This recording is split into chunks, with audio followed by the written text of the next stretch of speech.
This is 20th video related to Polytechnic entrance test. Some people recognize it with Diploma Engineering entrance test.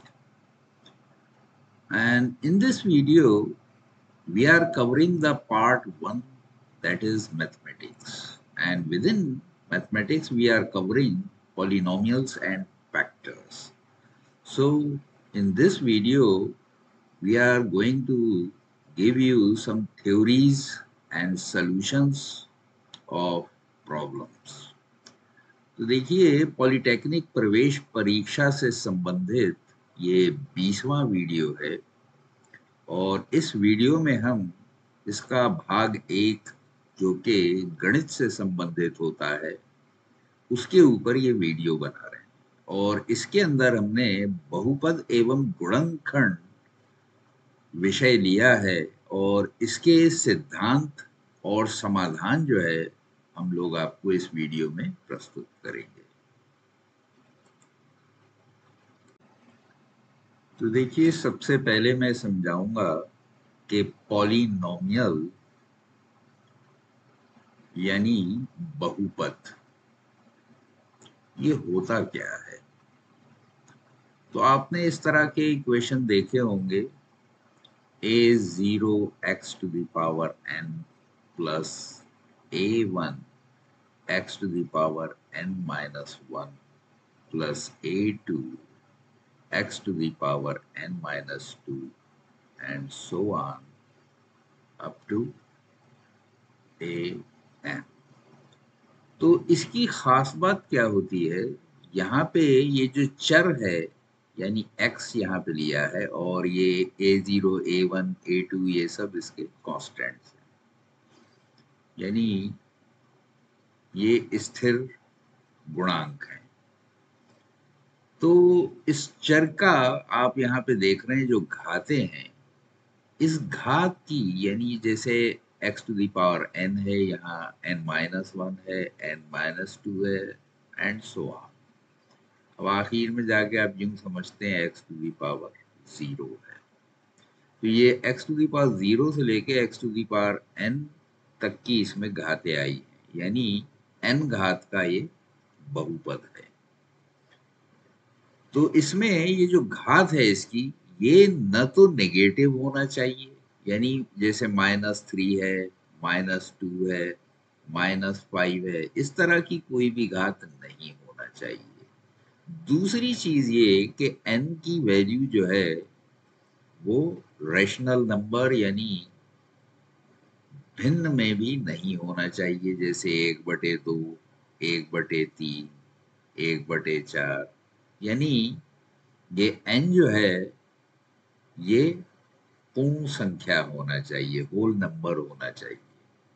ठीक है, तो ऐसा कोई भी समीकरण है, जैसे हम इसको लिखते हैं x to the power 5 plus 4 x to the power 4 plus 3x to the power 3 plus 2x to the power 2 plus x plus 1, इस तरह का कोई भी अगर समीकरण है तो ये पॉलिनोमियल कहलाएगा।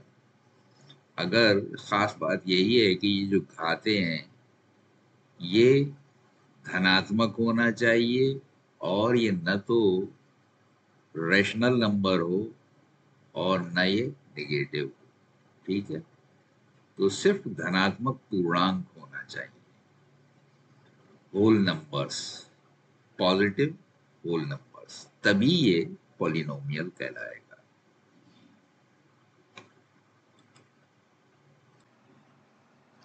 तो दूसरा टॉपिक हमने जो लिया है वो है फैक्टर्स।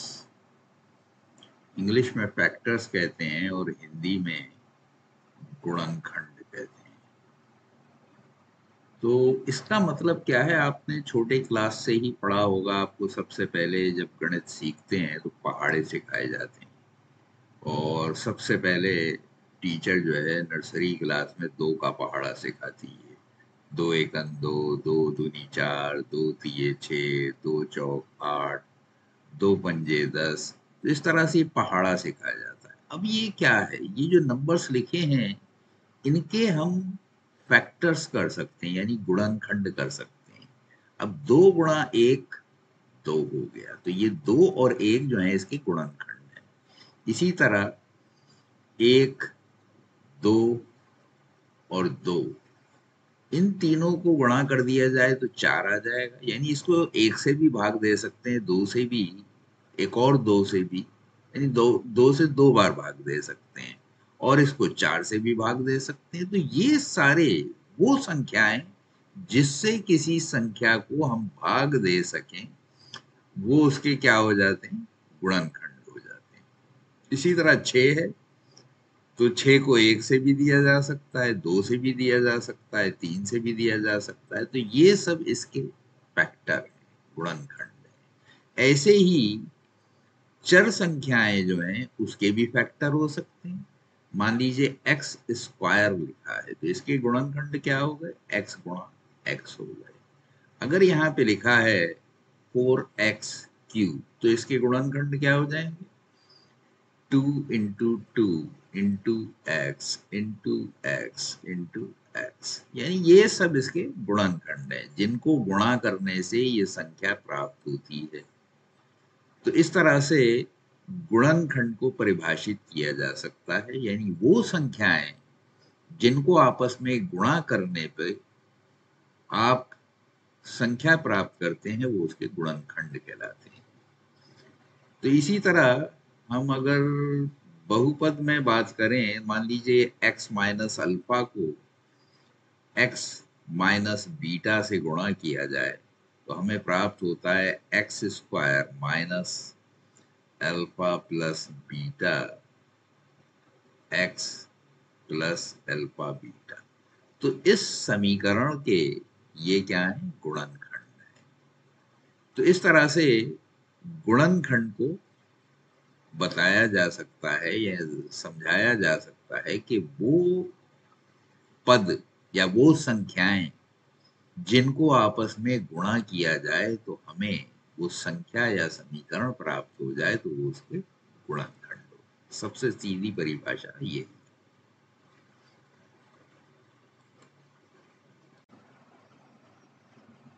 तो अभी मैंने बात की द्विघात बहुपद की, यानी 2 घात वाले बहुपद की, और मैंने लिख के दिखाया था कि अगर ये x माइनस अल्फा और x माइनस बीटा को मल्टीप्लाई किया जाए तो एक 2 घात वाला समीकरण प्राप्त होता है या बहुपद प्राप्त होता है। तो यहाँ पे ये अल्फा और बीटा जो है इसका इस समीकरण से क्या संबंध है, तो ये इसके मूल है, यानी वो मान x के जिनमें जिनको x की जगह रखने से पूरा समीकरण 0 हो जाए तो वो उसके मूल कहलाते हैं।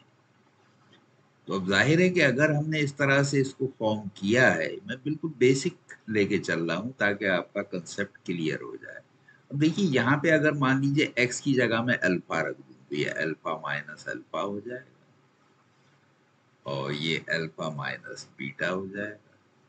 अब अल्फा माइनस अल्फा क्या है, ये 0 हो गया। अब 0 को किसी भी संख्या से गुणा करेंगे तो क्या आएगा, 0 ही आ जाएगा। तो यानी ये x का वो मान हो गया जिसको x की जगह रखने पे पूरा समीकरण 0 हो जाता है। और इसी तरह इसका जो दूसरा मूल मैंने लिया था यानी बीटा लिया था उससे भी हो जाएगा। तो देखिए x माइनस अल्फा, अब मैं x की जगह बीटा रख दूंगा, तो beta minus beta is equal to 0।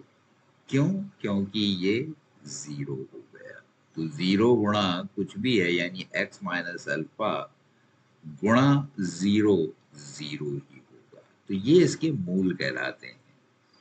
और हम जो है द्विघात समीकरण को जो स्टैंडर्ड फॉर्म में रखते हैं उसको आप मान सकते हैं ax² प्लस bx+c। तो इस फॉर्म में द्विघात समीकरण को या द्विघात बहुपद को हम रख सकते हैं। अब इससे इसके मूलों को अगर रिलेट किया जाए तो किस तरह से होगा वो अभी दिखाता हूं मैं। अब देखिए इसको हम पहले और सिंप्लीफाई करते हैं। एक्स स्क्वायर हमने क्या किया, ए से भाग दे दिया पूरे समीकरण को, तो ये हो जाएगा B upon A X plus C upon A equal to C. ठीक है, मैं बिल्कुल जनरलाइज कर रहा हूं इसको। तो अब यहाँ पे हमने जो ऊपर निकाला था, हमारा समीकरण आया था X square minus alpha plus beta into X plus alpha beta is equal to 0। अब यहाँ पे अगर हम कंपेयर करें, तो ये मैंने ए से भाग इसीलिए दिया था ताकि इस समीकरण से आसानी से कंपेयर किया जा सके। तो यहाँ पे बी अपॉन ए है और यहाँ एक्स का गुणा ये है। यहाँ पे प्रोडक्ट जो है वो सी अपॉन ए है और यहाँ अल्फा इंटू बीटा है। तो इसका मतलब क्या हुआ कि minus alpha plus beta is equal to क्या हो गया, बी अपॉन ए हो गया। यानी इसको और सिंप्लीफाई करके हम लिख सकते हैं alpha plus beta is equal to minus B upon A. तो यानी मूलों का योग बराबर होता है माइनस बी अपॉन ए। अगर स्टैंडर्ड फॉर्म में, जैसे अभी मैंने दिखाया था, कोई समीकरण लिखा हुआ हो A X square plus B X plus C की फॉर्म में, अगर इस तरह से लिखा हुआ है A X square plus B X plus C is equal to 0, तो ये स्टैंडर्ड फॉर्म कहलाती है। तो अगर इसको स्टैंडर्ड फॉर्म ले लें तो यहाँ पे मूलों का इसके जो योग है माइनस बी अपॉन ए हो जाएगा, और मूलों का गुणनखंड, वो सॉरी गुणनफल, यानी अल्फा बीटा, ये किसके इक्वल हो जाएगा, ये हो जाएगा सी अपॉन ए। तो ये खास दो वैल्यूज हैं जिन्हें हमेशा याद रखिएगा। Alpha plus beta is equal to minus B upon A और alpha beta is equal to C upon. इसी तरह अगर दो घात से ज्यादा का भी आप समीकरण ले लेंगे तब भी इसको इसी तरह से जनरलाइज किया जा सकता है। तो मान लीजिए जैसे हम लेते हैं A X to the power 3 plus B X square plus C X plus B is equal to 0। तो यहाँ पे अब चूंकि घात 3 है तो मूल इसके 3 होंगे। तो यहाँ पे alpha plus beta plus gamma जो है ये कितना हो जाएगा, ये हो जाएगा माइनस बी अपॉन ए, और alpha beta plus beta gamma plus gamma alpha ये इक्वल हो जाएगा सी अपॉन ए के। और इसी तरह तीनों का अगर हम प्रोडक्ट ले लें, अच्छा अब जगह नहीं बची तो मैं ऊपर लिख के दिखा देता हूं। तो अल्फा बीटा गामा ये इक्वल हो जाएगा माइनस डी अपॉन ए के। तो इस तरह से इसके जो मूल हैं यानी रूट्स हैं उससे इन कोफिशिएंट्स का रिलेशन हम, संबंध जो है वो कायम कर सकते हैं। तो ये दो चीजें जो मैंने आपको बताई इनको बहुत अच्छी तरह याद रखिए, जिंदगी भर काम आएंगी।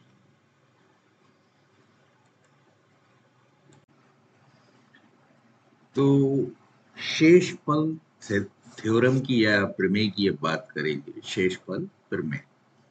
तो उसमें क्या है कि अगर मान लीजिए किसी समीकरण या बहुपद को x माइनस अल्फा से भाग दिया जाए और वो समीकरण जो है मान लीजिए fx है, तो जो शेष फल है वो f अल्फा प्राप्त होता है। तो इसी का प्रैक्टिकल आपको मैं एग्जाम्पल करके दिखाऊंगा ताकि आपका ये कंसेप्ट बिल्कुल क्लियर हो जाए। ये अक्सर लोग समझाते हैं मगर बच्चों के समझ में नहीं आ पाता है कि शेषफल थ्योरम जो है, ये शेषफल प्रमेय जो है यानी रिमाइंडर थ्योरम, इसका मतलब क्या है। तो रिमाइंडर थ्योरम को ही हिंदी में शेषफल प्रमेय कहते हैं। तो मैं एक एग्जांपल लेता हूं, मान लीजिए x to the power 4 plus 3x cube plus 4x square plus 5x plus 6, बिल्कुल सिंपल टाइप का मैंने एक ये बहुपद ले लिया। इसको अब अगर मान लीजिए हम x प्लस 3 से भाग देते हैं तो शेष क्या आएगा? तो इसको अब मैं करके आपको दिखाऊंगा और उससे आपकी ये थ्योरी जो है बिल्कुल क्लियर हो जाएगी। तो x प्लस 3 से अगर इसको हम भाग देते हैं यानी x to the power 4 plus 3x³ plus 4x² plus 5x+6, तो जाहिर है कि यहाँ पे हम भाग देंगे तो हमें x की घात 3 चाहिए। एक पहले से 3 और एक 4 हो जाएंगी, तो यहाँ पे हो जाएगा x की घात 4। ठीक है, अब यहाँ पे x³ को 3 से गुणा करेंगे तो यह आ जाएगा 3x³। नीचे के साइन चेंज होंगे, तो आप देखिए इस तरह से ये भाग की विधि भी अगर बीजगणित में कैसे की जाती है वो भी सीख सकते हैं यहाँ पे। अब यहाँ पे बचा हमारे पास 4x²। तो अब यहाँ पे हमें क्या चाहिए? यहाँ एक तो 4 चाहिए और यहाँ स्क्वायर है, यहाँ x है, तो यहाँ पे x ले लेंगे। तो ये आ जाएगा 4x² प्लस 12x। तो ये x का हमारे पास फैक्टर था, अब इसको भी उतार लेंगे 5x। अब इसको घटा दीजिए तो ये कैंसिल हो जाएगा, 12 में से 5 गए माइनस के 7x और बचा है आपके पास 6 से भी उतार लीजिए। तो यहाँ पे अब हमें चाहिए -7, क्योंकि x यहाँ पहले से मौजूद है, तो -7x और 7×3 = 21, तो -21। तो यहाँ पे देखिए रिमाइंडर क्या आया, ये प्लस तो ये कैंसिल हो गया, ये प्लस तो यहाँ पे आ गया 27। तो साहब इसमें हमने अगर इससे भाग दिया तो 27 आया। अब इसको देखिए कि ये रिमाइंडर थ्योरम सही है कि नहीं। अब अगर x प्लस 3 से भाग दिया है तो -3 यानी f -3 इस पूरे समीकरण में रखने पर ये शेष आ जाना चाहिए, यानी 27 आ जाना चाहिए। अब ये रख के देख लेते हैं। तो बिल्कुल प्रैक्टिकल आपको एग्जांपल करके दिखा रहा हूं ताकि आपका जो कंसेप्ट है बिल्कुल क्लियर हो जाए। तो -3⁴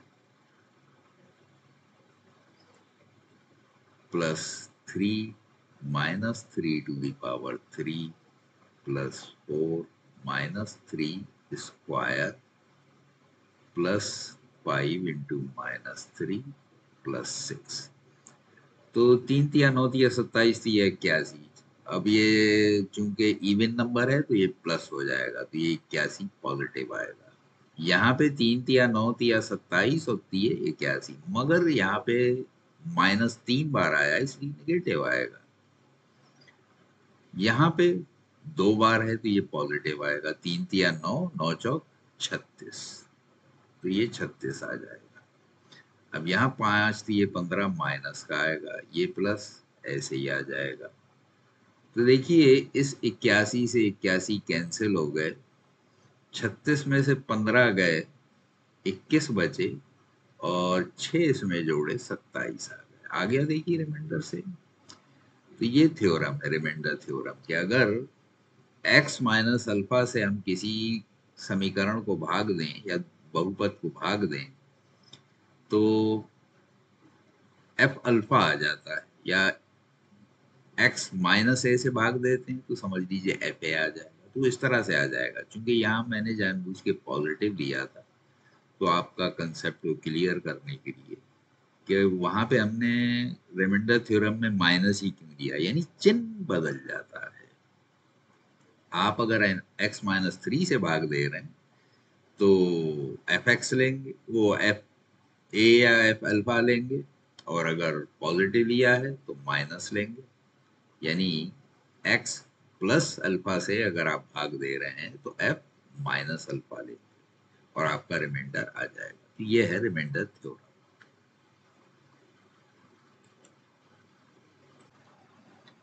तो अब हम बात करेंगे फैक्टर थ्योरम। फैक्टर थ्योरम यानी गुणनखंड प्रमेय।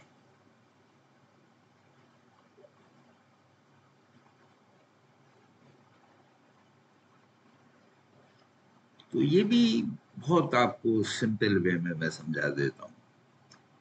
तो इसका मतलब क्या है फैक्टर थ्योरम का, कि अगर कोई पद किसी बहुपद का गुणनखंड है तो उससे भाग देने पर शेषफल शून्य आता है।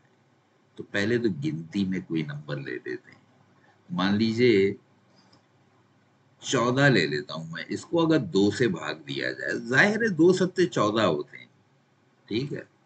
तो ये इसका गुणनखंड है, तो अब शेष क्या है, 0 आ गया। इसी तरह अगर मैं लूं, मान लीजिए x -2 इंटू x-3, इनका प्रोडक्ट निकाल लेता हूं ताकि बेमानी ना हो। x² -3x -2x +6, तो ये रिड्यूस होके आ जाएगा x² -5x +6। तो अब देखिए इसमें गुणनखंड ये थे, एक x-2 था, एक x-3 था। तो इन दोनों से बारी बारी मैं इसको भाग दे के दिखाऊंगा कि शेषफल क्या आ रहा है। तो x² -5x +6, पहले x-2 से भाग दे लेते हैं। तो यहाँ पे देखिए हो जाएगा x² -2x, तो माइनस प्लस ये कैंसिल हो गया, यहाँ पे आ जाएगा -3x +6। अब ये -3 आएगा, -3 इंटू एक्स -3x, और 3 टू द 6, और माइनस माइनस प्लस। तो यहाँ प्लस हो जाएगा, यहाँ माइनस, ये कैंसिल 0 आ गया। तो देखिए गुणनखंड से हमने अगर भाग दिया तो शेष 0 आया, चाहे वो गिनती हो चाहे वो बहुपद हो। तो यही फैक्टर थ्योरम है, ठीक है, यानी गुणनखंड प्रमेय इसी को कहते हैं। तो सिंपल डेफिनेशन इसकी है, इससे ज्यादा और सिंपल हो नहीं सकती, कि आपको प्रैक्टिकली मैंने करके दिखा दिया। तो अब हम आगे क्वेश्चंस हल करना शुरू करेंगे। बाकी जो आइडेंटिटीज मैंने लास्ट वीडियो में आपको सारी सिखाई थी, वो आइडेंटिटीज यहाँ भी काम आएंगी, उन सबकी जरूरत यहाँ भी पड़ेगी, तो वो याद करना बहुत जरूरी है। तो ये देखिए पहला प्रश्न है। तो यहाँ पे गुणनखंड ज्ञात करना है, और ये पॉलिटेक्निक 2011 में आया है। तो देखिए इसका एक बड़ा सिंपल फंडा है कि अगर इस तरह का कोई बहुपद हो तो वहां पे जो आखिरी नंबर होता है, यानी जो कांस्टेंट होता है, तो इसके जो फैक्टर हैं हमारे मूल भी उसी के अकॉर्डिंगली आते हैं। तो ये -3 जो है, इसके गुणनखंड क्या हो सकते हैं, 1 और -3 भी हो सकता है, -3 और 1 भी हो सकता है। तो इन्हीं में से एक इसका गुणनखंड आएगा। लेकिन ये भी बड़े समझदार हैं, देखिए इन्होंने -3 1 3 -1 यही कॉम्बिनेशन दिए हुए हैं, और कंफ्यूज करने के लिए सब मिलते जुलते दे दिए।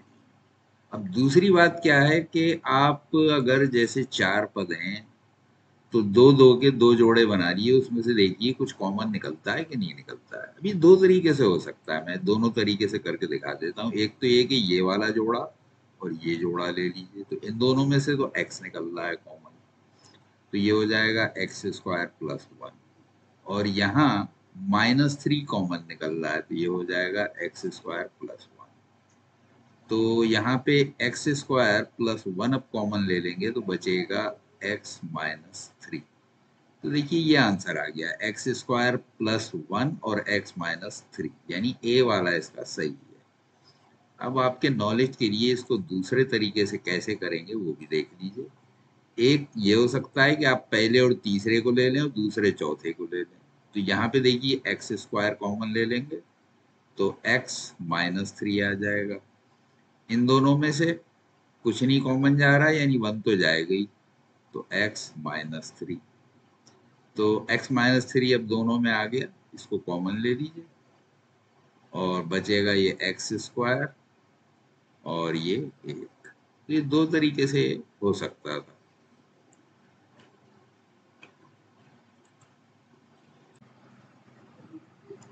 तो ये दूसरा प्रश्न है, under root X upon 1 - X plus under root 1 - X upon X is equal to 2 सही 1/6 को हल करने पर एक्स का मान होगा। और ये पॉलिटेक्निक 2010 में आया है। तो देखने में बड़ा खतरनाक लग रहा है कि भाई अंडर रूट है और उसके अंदर भी फ्रैक्शन है, इधर भी फ्रैक्शन है, कैसे आंसर आएगा, ये कौन सा तरीका होगा। कोई बात नहीं, बेसिक मेथड लीजिए। सबसे पहले तो लेफ्ट साइड में एलसीएम लेके इसको सिंप्लीफाई करिए। तो एलसीएम क्या हो जाएगा, इसका हो जाएगा under root 1 - X into under root X. अब देखिए, जब 1 - एक्स से डिवाइड करेंगे तो अंडर रूट एक्स आएगा, ये भी अंडर रूट एक्स है, तो under root X into under root X X हो जाएगा। अब यहाँ पे एक्स से डिवाइड करेंगे तो ये आएगा अंडर रूट 1 - एक्स, और under root 1 - X under root हट जाएगा, तो ये आ जाएगा 1 - एक्स। तो एक्स से एक्स कैंसिल हो गया, और राइट हैंड साइड में 6 दूनी 12 और 1 13, 13/6 क्रॉस मल्टीप्लाई कर लेते हैं। अब 6 को इधर ले जाइए तो ये हो जाएगा 6 is equal to 13 under root 1 - X into X. पूरा अंडर रूट में, दोनों अंडर रूट में थे, अंडर रूट से मल्टीप्लाई किया, पूरा अंडर रूट में ही रहेगा। अब इसको और सिंप्लीफाई कर लेते हैं। तो देखिए, अब क्या करते हैं कि दोनों तरफ स्क्वायर कर दीजिए, इसको 36 कर देते हैं, ये 169 हो जाएगा इंटू 1 - एक्स इंटू एक्स। ठीक है, तो 36 इज इक्वल टू 169, ये हो जाएगा x माइनस एक्स स्क्वायर। लोग ऐसे में मान वान के करते हैं, मगर मैं तो देसी तरीके इस्तेमाल करता हूँ, देसी आदमी हूँ। तो 169 को x से किया, यही आ गया। अब इससे इसको किया -169 x²। अब इन सबको लेफ्ट ले जाइए तो ये पॉजिटिव हो जाएगा, 169 x² -169 x। ये नेगेटिव था, इधर आके पॉजिटिव हो गया, इधर पॉजिटिव था, इधर आके नेगेटिव हो गया। 36 अपनी जगह पे ऐसे ही रहेगा, इसकी सेहत पे कोई असर नहीं पड़ेगा। इसको अब सॉल्व करना है। इसका बेसिक तरीका आपने पढ़ा ही होगा कि एक्सट्रीम्स को मल्टीप्लाई करिए और उसके फैक्टर कर लीजिए। तो एक्सट्रीम्स इसमें क्या है, 36 और 169 x²। तो 36 गुणा 169 x²। तो इसके फैक्टर हो जाएंगे, देखिए ये 18 आया, और इसको अभी ऐसे ही रखा रहने देंगे, बुरे वक्त में काम आएगा ये। और फिर 2 से कर देते हैं तो ये हो जाएगा 9 x इंटू, सॉरी एक्स नहीं था, ये गुणा था, तो 9 x² यहीं लिख देता हूँ इंटू 169। एक्स को भी धोखा खा गया मैं कि एक्स था एक रास्ता। चलिए अब 3 से ले देते हैं, तो 3 x² इंटू 169, फिर 3 से जाएगा x² इंटू 169। फैक्टर बहुत हो गए भाई, चलो अब 13 ले लो। फैक्टर तो करना ही पड़ेंगे, इसी से जोड़ घटाना करना पड़ेगा। तो x² गुणा 13, फिर एक बार 13 ले लो, मरता क्या ना करता। अब x दो बार आ जाएगा, x आया, बहुत पका दिया भाई इसने, टाइम ज्यादा ले लिया। चलो अल्लाह मालिक है। तो ये आ गया साहब। अब इसके फैक्टर करेंगे तो यहाँ पे ऑड नंबर है, तो जाहिर है कि हम इवन वाले एक जगह लेंगे, ऑड वाले एक जगह लेंगे, तब मजा आएगा। तो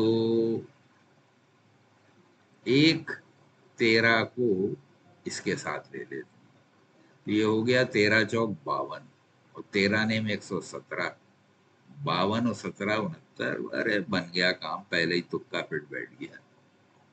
169x²। देखिए ये फंडा ये सही था। ये हमने इवन वाले एक के साथ ले ली और इसके साथ हमने ऑड वाले ले लिए, ये दोनों ऑड है। तो तुक्का नहीं था, ये लॉजिक था। खैर, अपनी बात को खुद ही जस्टिफाई कर रहे हूँ। तो अब इसमें आप ले लीजिए -117x -52x +36 is equal to 0। तो इन दोनों में से क्या हम कॉमन ले सकते हैं? 13 तो कॉमन ले ही सकते हैं, x भी कॉमन ले सकते हैं। तो यहाँ पे 13x आ जाएगा, यहाँ नेम 13 नेम 117, x तो एक ठीक बात। और यहाँ पे 4 से दोनों डिवाइड हो जाएंगे, 4 नेम 36, 13 चौक 52। तो 4 कॉमन ले लीजिए, तो यहाँ पे हो गया 13x -9 इज इक्वल टू 0। तो इसके फैक्टर हो गए 13x -4 और 13x -9। तो या तो x इज इक्वल टू 4/13 आएगा और या 9/13 आएगा। तो अब इन दोनों में से देखिए कोई दिया है कि नहीं, तो एक ही की बात कर रहे हैं कि एक फैक्टर बताइए कौन सा होगा। तो 4/13 और 9/13 हमारे ये आ गए। तो 9/13 तो नहीं है, 4/13 इन्होंने दे रखा है, तो यही सही हो गया। फिर यही हमारा आंसर हो गया। ठीक है,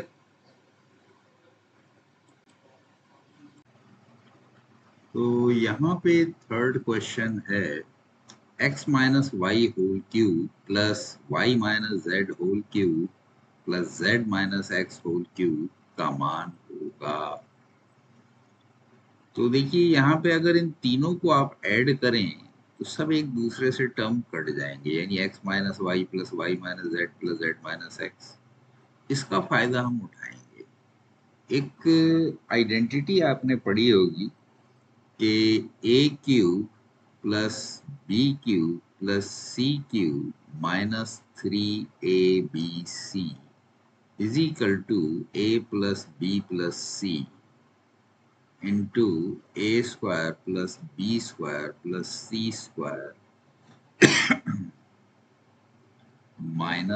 -ab -bc -ca। ये एक आइडेंटिटी होती है। तो इसमें अगर a plus B plus C 0 हो जाए तो ये राइट हैंड साइड पूरी 0 हो जाएगी। तो यहाँ पे देखिए ए बी सी की जगह अगर हम इसको ले लें, ए बी सी अगर ऐसे ले लें तो क्या होगा?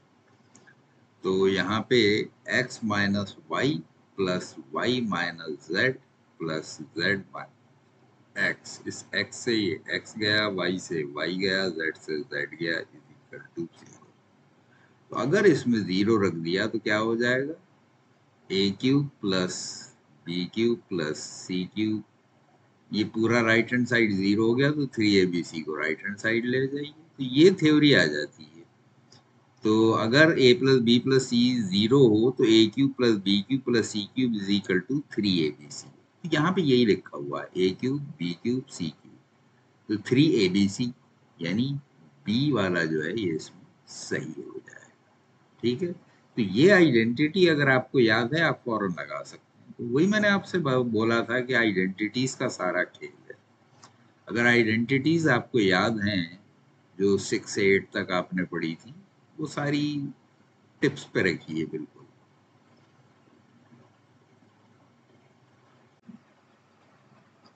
तो ये फोर्थ क्वेश्चन है, यहाँ पे दिया हुआ है x⁴ plus xy³ plus xz³ plus x³ y। देखिए यहाँ x की पावर 4 है, यहाँ 3 है और यहाँ y की पावर 3 है, यहाँ y की पावर 4 है। तो इनको इनको ले लीजिए, इसको ले लीजिए, यहाँ xz³, यहाँ yz³। तो इसको और इसको ले लीजिए। तो फर्स्ट जो मैंने आपको बताया था यानी x⁴ प्लस x³ इसमें से x³ कॉमन ले देते हैं तो बचेगा x प्लस y। ठीक है, ये हमने ले लिया और ये ले लिया। अब इसको ले लीजिए, इसमें वाई क्यूब और ये वाई फोर, तो इसमें वाई क्यूब कॉमन ले लीजिए, तो यहाँ बचेगा एक्स और यहाँ बचेगा वाई। तो ये भी ले लिया और ये ले लिया। अब बचा हमारे पास एक ये, एक ये। इसमें से जेड क्यूब कॉमन ले लीजिए, तो बचा हमारे पास X plus Y. X plus Y तीनों में कॉमन हो गया, तो इसको हम x प्लस वाई ले लेंगे और बचेगा X cube plus Y cube plus Z cube. तो X cube plus Y cube plus Z cube इस वाले में है और x प्लस वाई है, तो यानी सी वाला जो है यही आपका सही आंसर हो जाएगा।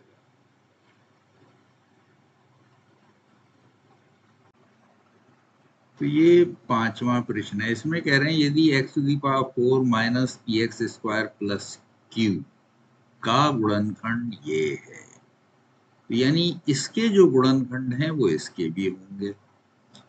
तो कह रहे हैं तो P तथा Q के मान होंगे, तो हम इससे गुणनखंड निकालेंगे पहले।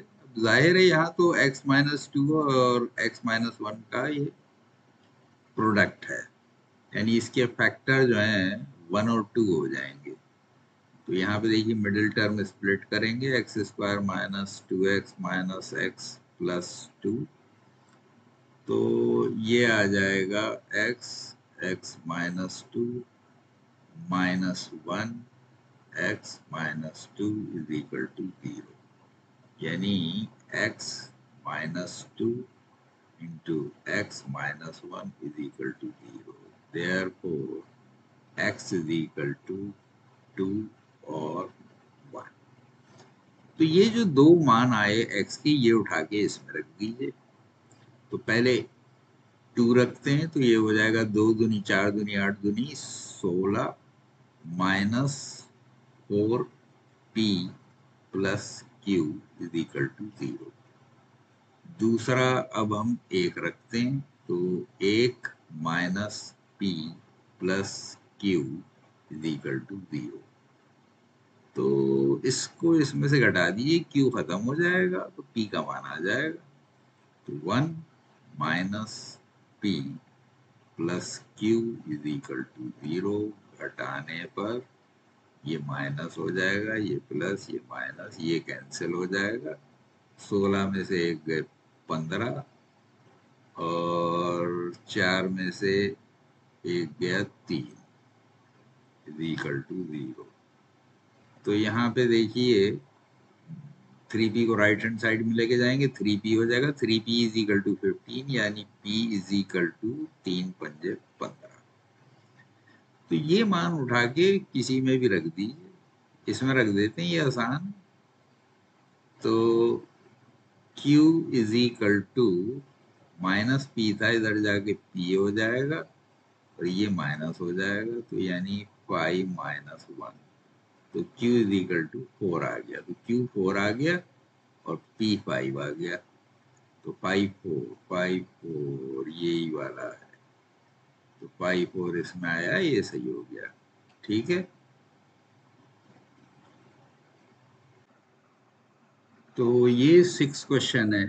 यहाँ पे कह रहे हैं यदि 2x square plus 5xy plus 3y square plus x plus ky minus 10 is equal to 2x plus 3y plus m, ये एक ब्रैकेट में है, दूसरे ब्रैकेट में x प्लस y माइनस 2, तो k तथा m के मान होंगे, यानी k और m की वैल्यू निकालना है।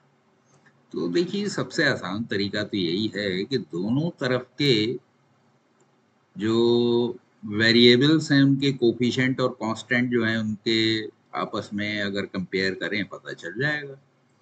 तो लेफ्ट साइड तो बिल्कुल ओपन है, राइट हैंड साइड जो है इसमें मल्टीप्लाई कर लेते हैं। तो यहाँ पे मल्टीप्लाई करेंगे 2x से, पहले सबको कर दीजिए, तो ये हो जाएगा 2x square plus 2xy plus, नहीं माइनस अब हो जाएगा क्योंकि माइनस टू है, माइनस टू और 2x माइनस 4x अब 3y से करेंगे, ये हो गया 3xy और 3y² और इसके बाद -6y, तो ये y से हो गया। अब m रह गया, तो mx, इसके बाद my -2m। तो सबसे पहले तो देखिए यहाँ जो कांस्टेंट टर्म है वो -10 है, यहाँ -2m है, तो -2m is equal to -10, minus से minus cancel, m is equal to 5 हो जाएगा।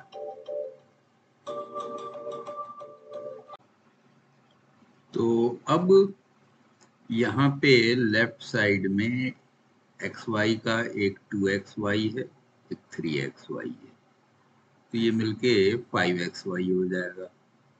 इधर भी 5xy है। चलिए ये तो बराबर हो गया, तो इसको काट देते हैं। ये कंपेयर कर लिया, 2x², 2x², 3y², 3y²। अब यहाँ ky है, यहाँ y का एक -6y है और एक my है, यानी m-6 ये राइट हैंड साइड में है और इधर k है। तो m इज इक्वल टू तो हमें पता चल चुका है, तो m की जगह 5 रख दीजिए, तो 5 - 6 इज इक्वल टू k। तो 6 में से 5 गए, -k1 बच गए, एक k की वैल्यू आ गई, यानी k इज इक्वल टू -1 आ गया और m इज इक्वल टू 5 आ गया। तो k तथा m कह रहे हैं, तो k पहले है, तो -1 और 5, -1 और 5, तो ये c जो है यही सही आंसर है।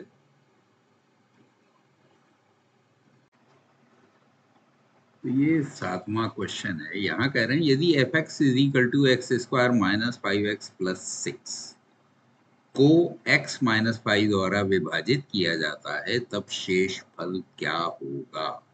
यानी रिमाइंडर थ्योरम लगा दीजिए सीधा उठा के। तो x - 5 is equal to 0, therefore x is equal to 5। तो f5 ये रिमाइंडर हो जाएगा, इज इक्वल टू 5² - 5 इंटू 5 + 6। तो ये भी 25 हो गया, ये भी 25 हो गया, ये 6 रहा, तो रिजल्ट हो गया 6। तो ये आपका यानी सी आंसर है। इसको देखिए, ये तो हमने रिमाइंडर थ्योरम लगाई थी, अब एक बार इसको एक्चुअली चेक करके देखते हैं। तो x - 5 से हम भाग देंगे x² - 5x + 6। ये आपकी तसल्ली के लिए कर रहा हूं मैं, वैसे तो ये सही है बिल्कुल। तो यहाँ पे x² है, तो यहाँ x बार जाएगा, तो x² - 5x minus plus, sorry ये 5x, तो ये कैंसिल हो गया, ये इससे कैंसिल हो गया, अब ये बच गया, तो यही आपका रिमाइंडर है। देखिए यहाँ पे भी यही आया, यहाँ पे भी आया, तो वेरीफाई हो गया। हो गई तसल्ली आपको? ओके। तो ये 8वां प्रश्न है। यहाँ पे कह रहे हैं x⁴ - 13x² + 36 के गुणनखंड होंगे।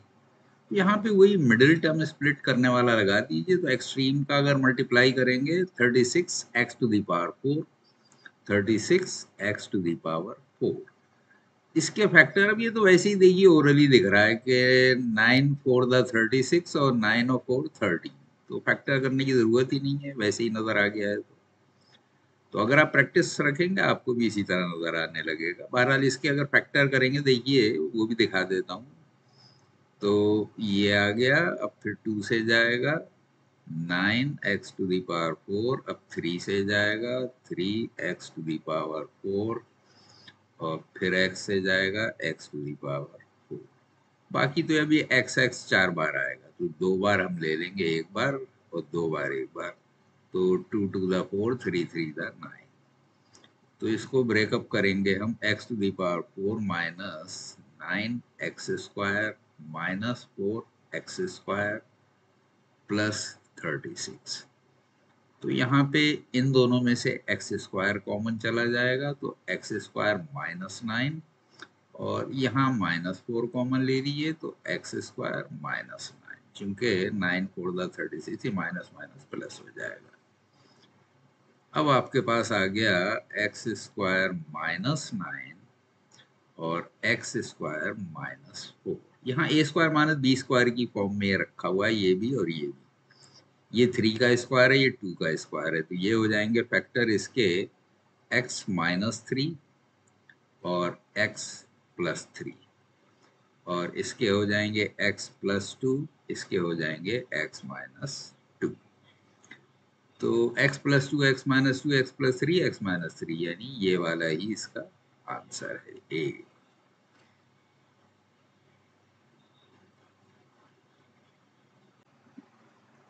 तो ये 9th क्वेश्चन है। यहाँ पे कह रहे हैं व्यंजक 3y³ plus y² minus 19y plus 6 को y माइनस 3 से विभाजित करने पर शेष फल है। तो यहाँ पे भी रिमाइंडर थ्योरम लगा दीजिए। तो y minus 3 is equal to 0, therefore y is equal to 3। यानी पूरे इक्वेशन में y की जगह 3 रख दीजिए तो आपका रिमाइंडर हो जाएगा, यानी f3 ये आपका रिमाइंडर होगा।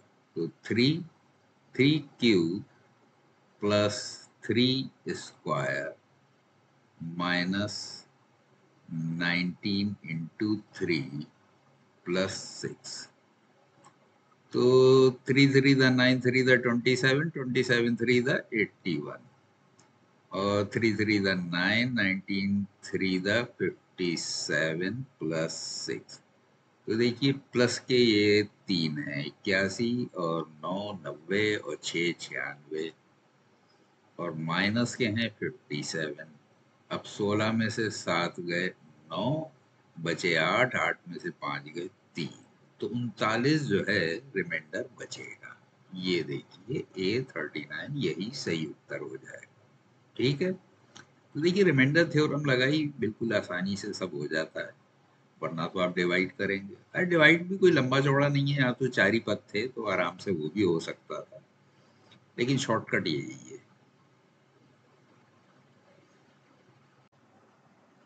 तो ये 10वां प्रश्न है। इसमें कह रहे हैं यदि 6x² माइनस XY अनुपात 2XY minus Y² is equal to 6 अनुपात 8, तो x अनुपात y का मान होगा। क्या करेंगे, इसमें दोनों तरफ इसको इक्वल रख दीजिए और क्रॉस मल्टीप्लाई कर दीजिए। तो ये देखिए 6x² minus XY upon 2XY minus Y², ये इक्वल दे रखा है 6/1। तो 1 से इधर मल्टीप्लाई कर देंगे, इससे इधर कर देंगे, तो ये आ जाएगा 6x² minus XY is equal to 12XY minus 6Y²।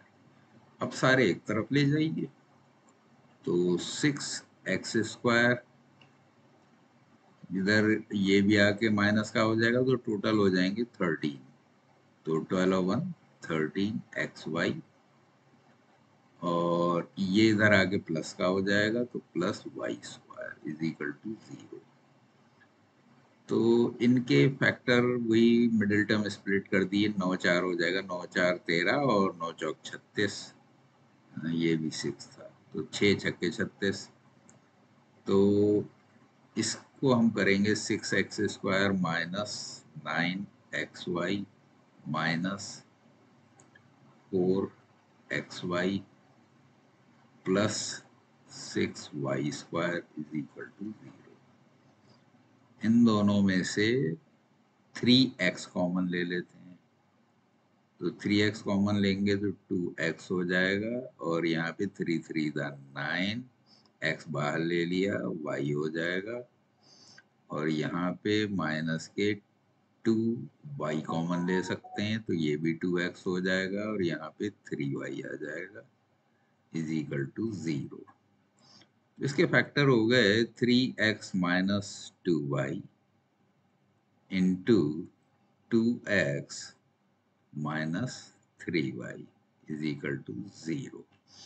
तो देखिए अब ये दो फैक्टर हैं, उन दोनों का प्रोडक्ट 0 है, तो या तो ये 0 होगा या ये 0 होगा या दोनों 0 हो सकते हैं। तो अब हम पहले 3x माइनस 2y इसको 0 रखते हैं और या 2x minus 3y is equal to 0। तो इससे हो जाएगा 3x बराबर 2y और इससे हो जाएगा 2x minus 2x is equal to 3y। तो अब यहाँ पे एक्स वाई को एक तरफ ले जाइए, एक्स को यहाँ रखिए, वाई भी इधर ले आते हैं तो बटा वाई हो जाएगा और ये हो जाएगा 2/3 और यहाँ पे आ जाएगा x by y is equal to 3/2। तो इनका अनुपात यानी या तो 2/3 होगा या 3/2 होगा और यहाँ पे 1 2 1 3 3 1 3 2 ये पॉसिबल है, तो यही वाला सही मान लीजिए। ठीक है, तो यानी 10वें का डी सही उत्तर है। तो ये 11वां प्रश्न है, इसमें कह रहे हैं A square minus B square into X square plus Y square plus 2 A plus B square x Y के गुणनखंड होंगे। हाँ, यहाँ पे थोड़ा सा पैटर्न देख के लगता है ये मिस्टेक है, यहाँ पे भी स्क्वायर होना चाहिए वरना इसके फैक्टर नहीं होंगे। तो इसमें मैं स्क्वायर किए देता हूँ ए स्क्वायर प्लस बी स्क्वायर, वरना ये पॉसिबल नहीं होगा। तो ये लेके ही मैं इसको सॉल्व करता हूँ। तो देखिए पहले इससे ए स्क्वायर से पूरे को मल्टीप्लाई कर दीजिए, फिर बी से कर दीजिए, ऐसे ही यहाँ पे भी इन दोनों को मल्टीप्लाई करेंगे तो ये हो जाएगा A square x square plus Y square. A square से पहले दोनों को किया, फिर माइनस बी से किया, minus B square x square plus Y square.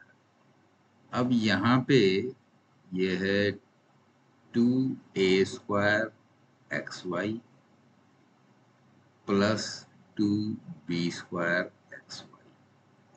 तो ए स्क्वायर वाले के साथ ए स्क्वायर को ले लेंगे। अब यहाँ पे ये कॉमन नहीं जा पाता अगर ये ए होता और ये फैक्टर नहीं हो पाते, तो इसलिए मैंने इसको ले लिया।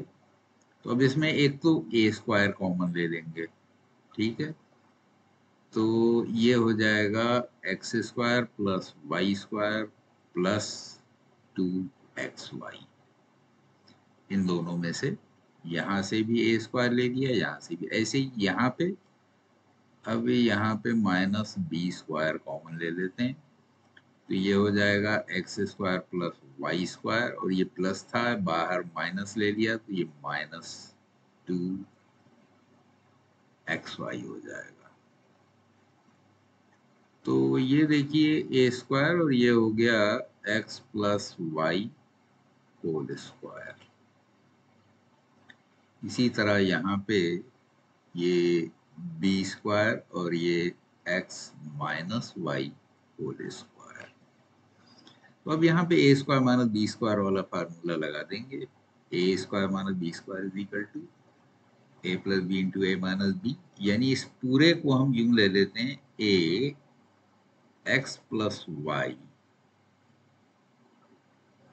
Whole square minus B X minus Y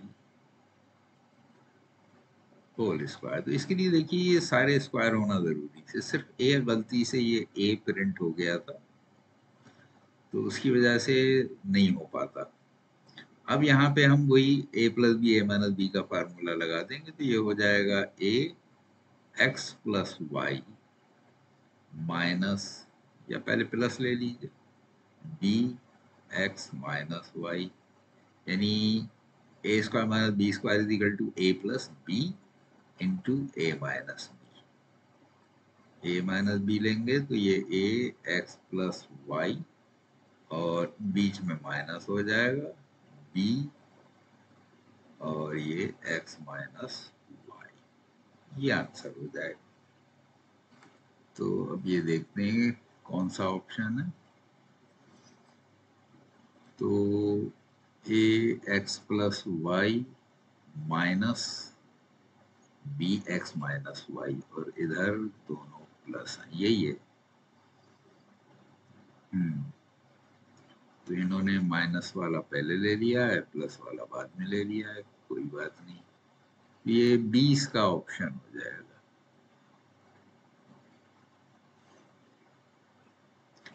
ए के साथ देखिए दोनों जगह एक्स प्लस वाई है, ये दोनों में एक्स प्लस वाई है, और बी के साथ एक्स माइनस वाई है, बी के साथ एक्स माइनस वाई। हाँ, तो यही ऑप्शन है। ठीक है, तो 11th का यानी बी होगा। और ये तभी पॉसिबल हुआ जब हम इसको ए स्क्वायर ले लें। तो कभी कभी इस तरह की प्रिंटिंग मिस्टेक हो जाती है।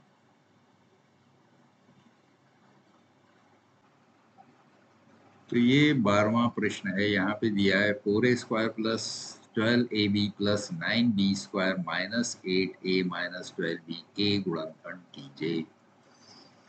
तो इसको देखिए, ये तो हमें होल स्क्वायर नजर आ रहा है, इसे हम ये करते हैं, ये 2a होल स्क्वायर प्लस ये है 3b होल स्क्वायर, बीच में ले लेते हैं 2 इंटू 2a इंटू 3b।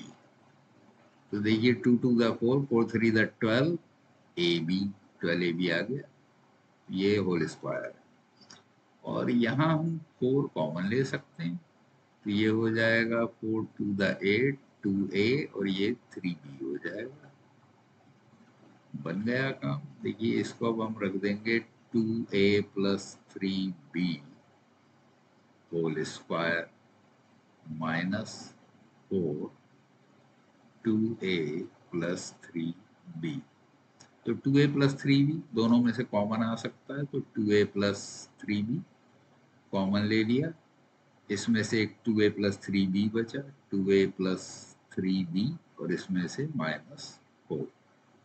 ठीक है, तो 2a प्लस 3b एक इसमें है, एक इसमें है, ये और इधर 2a प्लस 3b यहाँ माइनस है, 2a प्लस 3b ये वाला हो गया डी, ये सही आंसर है।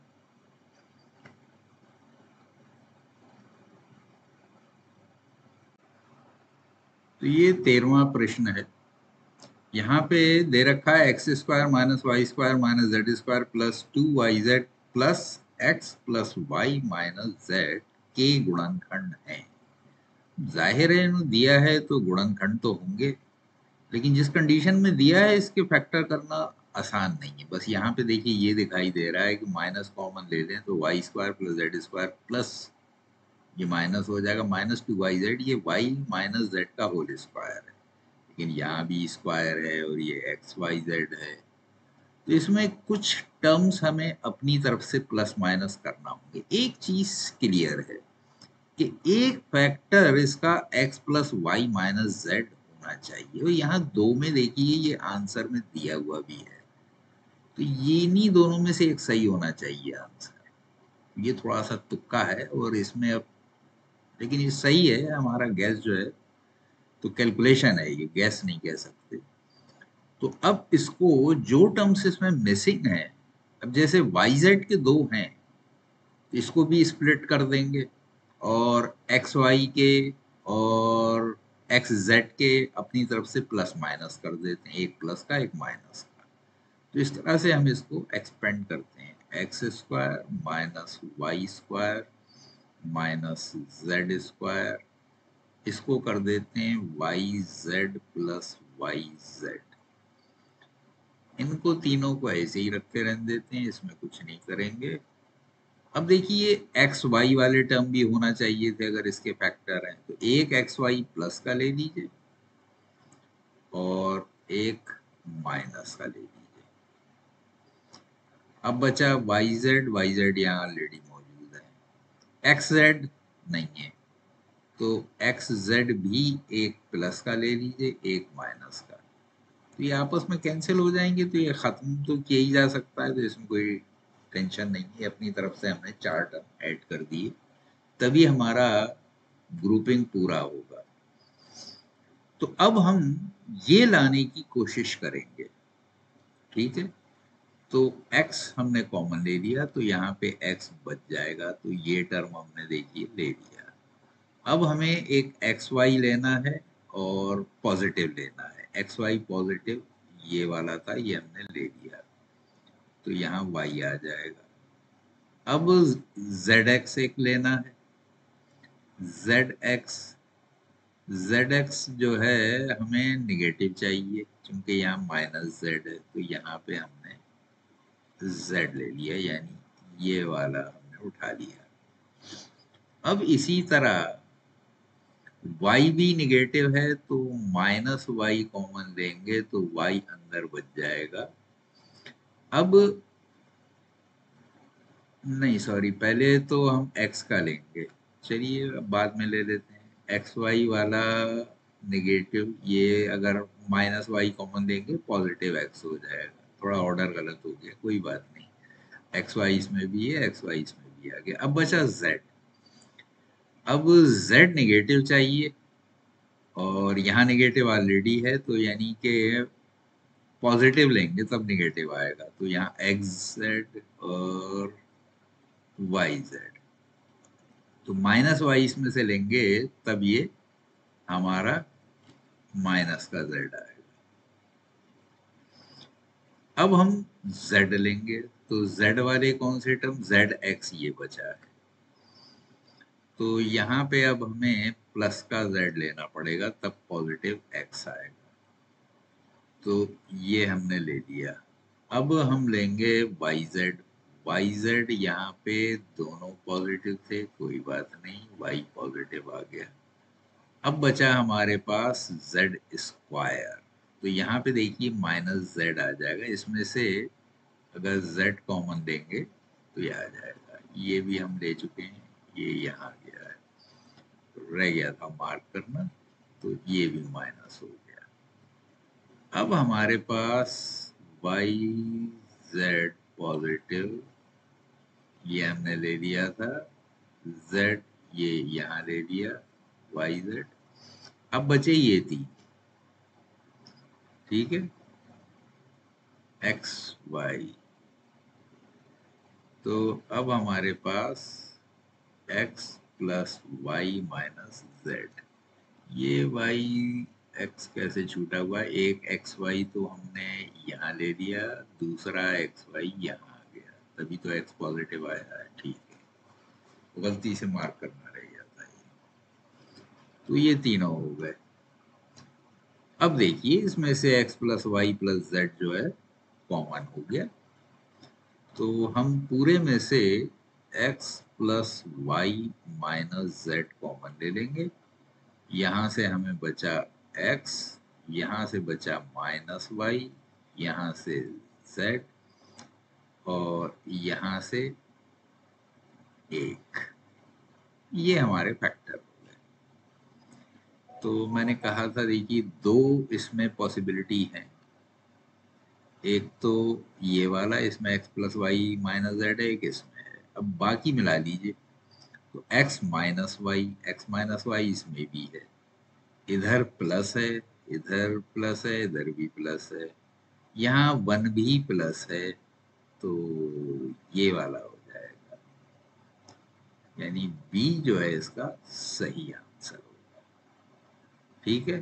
तो यानी इस क्वेश्चन का, यानी 13 का बी सही आंसर।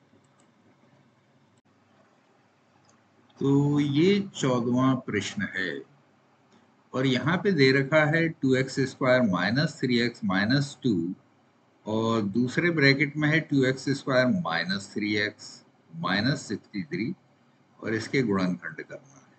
इसमें एक चीज देखने वाली है कि 2x स्क्वायर माइनस 3x और ये भी 2x स्क्वायर माइनस 3x, ये सेम चीज है, तो अगर हम इसे एज्यूम कर लें कुछ, तो शायद कुछ काम आसान हो जाएगा। हमारे पास थोड़ा डिफरेंट पावर्स हैं और बड़ा अजब सा कॉम्बिनेशन है यहाँ पे, तो ऐसे तो आसान नहीं दिख रहा है। हालांकि कांस्टेंट टर्म 63 है, तो इसमें फैक्टर जो पॉसिबल हैं 3, 3, 7, 1, इनमें से कुछ हो सकता है।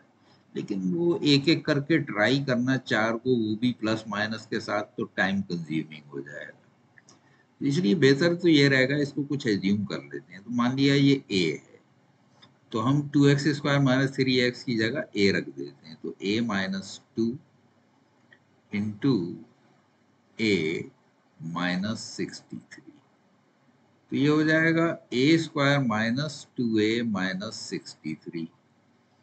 अब देखिए इन दोनों के फैक्टर हो जाएंगे -63a² के 7×63, यानी एक पॉजिटिव एक नेगेटिव अगर ले लें, 9 बड़ा है तो 9 नेगेटिव ले लेते हैं, तो इस तरह से इसके फैक्टर कर लेंगे। तो a² minus 9a plus 7a minus 63, तो इसमें से a कॉमन ले लेते हैं, तो a माइनस 9 आ गया, और यहाँ 7 कॉमन ले लेते हैं, a माइनस 9 आ गया। तो इसके फैक्टर हो गए a minus 9 and a plus 7। अब इसको वापस हम a की वैल्यू रख देते हैं जो हमने एज्यूम की थी। हमने लिया था 2x² माइनस 3x, तो 2x² माइनस 3x माइनस 9, और यहाँ पे भी वही रख देते हैं 2x² माइनस 3x प्लस 7। तो अब यहाँ पे 7 दूनी 14, 14 से 3 तो नहीं आएगा। इधर देखते हैं, 9 दूनी 18 और 6 3 18, यहाँ हो जाएगा, तो इसके फैक्टर हो जाएंगे। सेकंड ब्रैकेट के पॉसिबल नहीं है, तो इसको हम ब्रेक कर देते हैं। 2x² minus 6x plus 3x minus 9, और इसको ऐसे ही रहने देते हैं 2x² माइनस 3x प्लस 7।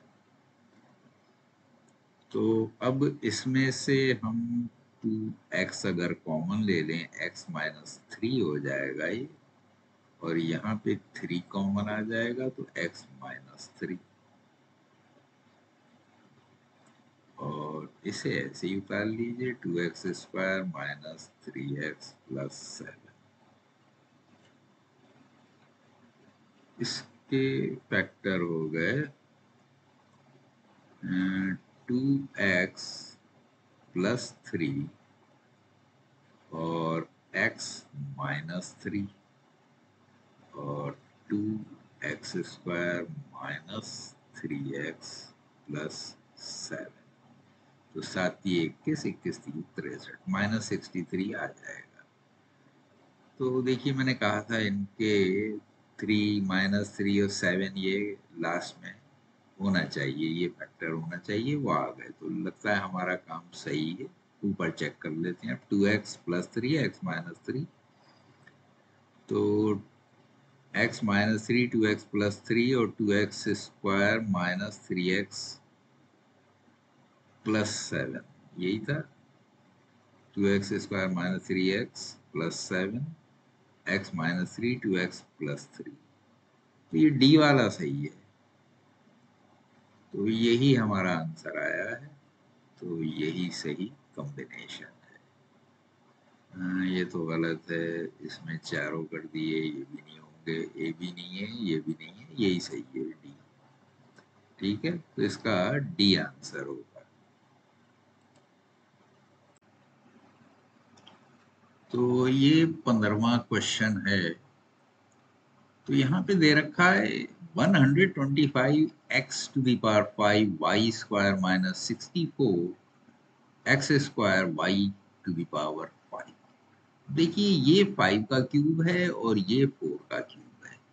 इसमें से ऐसा कुछ कॉमन ले लिए कि क्यूब क्यूब बच जाए। तो अगर x² y² यहाँ कॉमन ले लिया जाए, यहाँ x³ बच जाएगा, यहाँ y³ बच जाएगा, फिर फार्मूला लग जाएगा हमारा। तो हम इसमें से पहले तो x square y square common ले लेते हैं। तो हमारा बचेगा 125, यहाँ एक्स क्यूब बच जाएगा और यहाँ पे 64 वाई क्यूब बच गया। तो देखिए A cube minus B cube, इसका मैंने आपको आइडेंटिटी बताई थी, A minus B into A square plus B square plus A B, ये इसकी आइडेंटिटी होती है।